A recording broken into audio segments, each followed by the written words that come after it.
Jesus entrava em qualquer casa, mas era comum isso.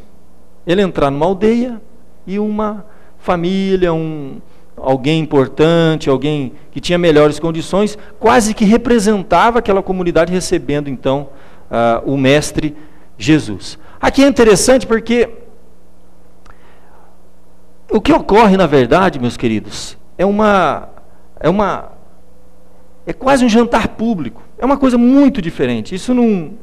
Nós não encontramos na nossa cultura nada semelhante. Bom, a não ser que você dizer assim, olha, veio o governador, ou o prefeito, ou o presidente, né, de outro país e está agora jantando, e todo mundo está sabendo, né, sai na televisão, né, tem um monte de gente lá no meio que não tem nada a ver com aquele jantar, na casa de outro governador, alguma coisa desse tipo, de uma maneira muito menor, porque era uma simples aldeia, era um fariseu, mas nada mais, nada menos que o próprio Senhor Jesus que estava adentrando naquela casa. Então era um jantar público, portas abertas, e acontecia algo muito diferente. As portas ficavam abertas, as pessoas tinham acesso. Elas sabiam quem estava ali, elas poderiam entrar e sair. Eu encontrei uma descrição sobre a cultura do Oriente Médio, feita por Tristan.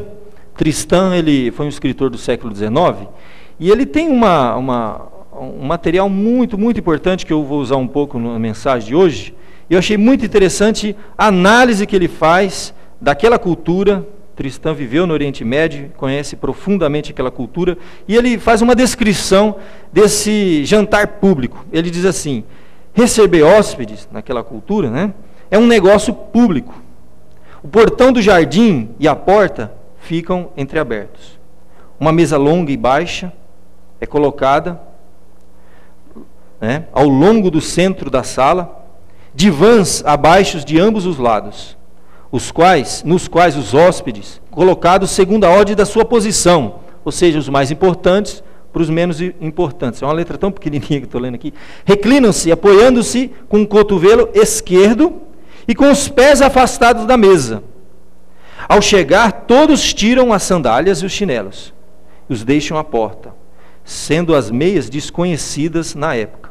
Os servos ficam em pé por detrás dos divãs, e colocando uma bacia rasa e larga no chão, derramam água sobre os pés dos hóspedes.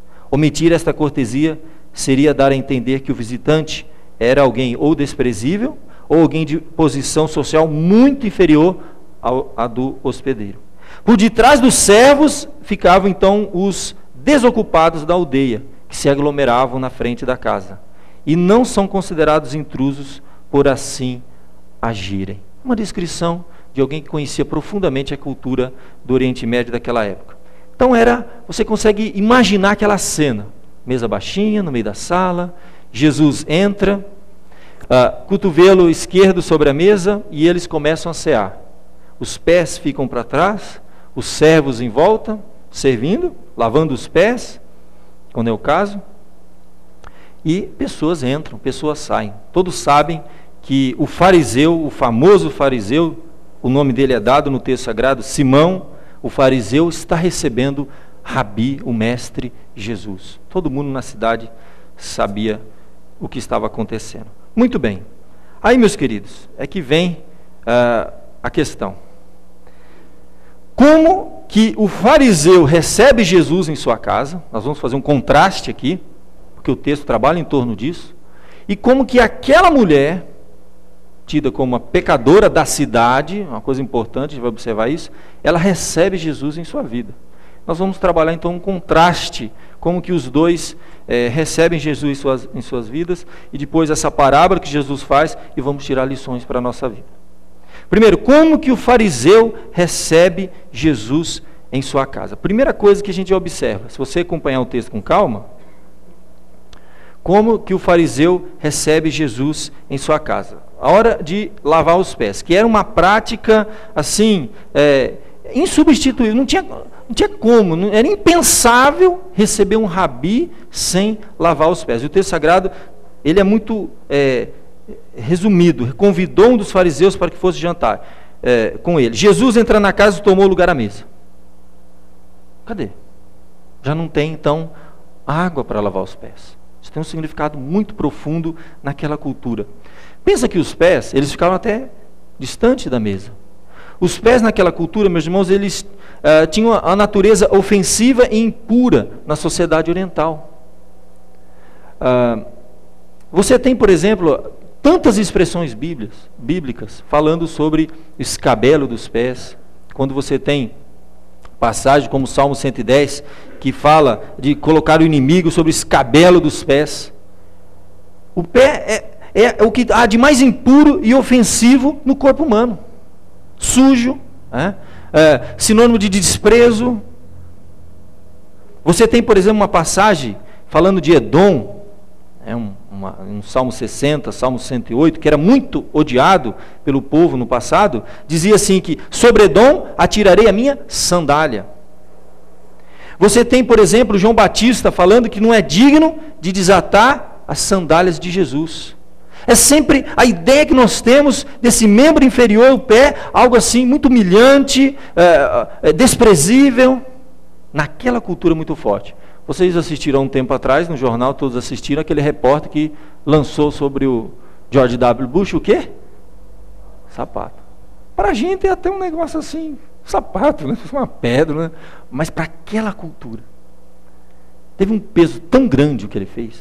Foi a atitude mais desprezível que alguém podia fazer para um hóspede, seja quem for. George W. Bush. Assim, meus queridos, nós vemos que aquele homem não fez o que era mais básico. Segunda coisa que naquela cultura era muito importante, e o texto sagrado não mostra nada também: o ósculo, beijo de boas-vindas. Isso aí era uma coisa assim tão séria, tão profunda, que quando era um rabi, todos os homens de uma casa do sexo masculino faziam uma fila na entrada da porta da casa, e todos beijavam as mãos do mestre. O anfitrião, que era a pessoa mais importante, no mínimo, tinha que beijar o rosto. Na verdade, havia, através do ósculo, um diálogo, né? Algumas coisas eram transmitidas. Beijar a mão era um filho que beijava a mão do pai, um discípulo que beijava a mão do mestre. Beijar os pés, nem servos, nem qualquer servo beijava o pé. Beijar o rosto, alguém igual. Jesus diz assim, que ele nem ósculo deu. Não digo nem nas mãos, quanto mais nos pés, mas nem no rosto. É uma questão cultural muito forte, e para todos os convidados ali, alguma coisa estava acontecendo. É tão interessante isso, que esse mesmo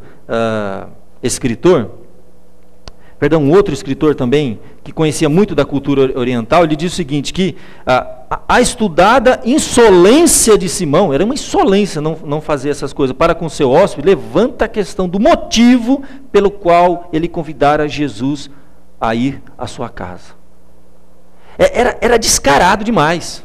Um mestre ser recebido sem lavar os pés e sem ósculo, tem alguma coisa errada. Há registro dos historiadores, dos pensadores, daqueles que conhecem a cultura, que quando alguém chegava numa casa com o seu servo, e o autor de um dos livros que eu vi, ele diz isso, viajando no Oriente, e ele tinha um guia, alguém que ia com ele, e quando ele entrava numa casa, no Oriente Médio, e ele não lhe era dado a oportunidade de lavar os pés, um ósculo santo, um beijo no rosto, seja o que for, o servo ou o guia dizia assim para ele, o seu amigo fala assim, cuidado com esse anfitrião, não confia nele.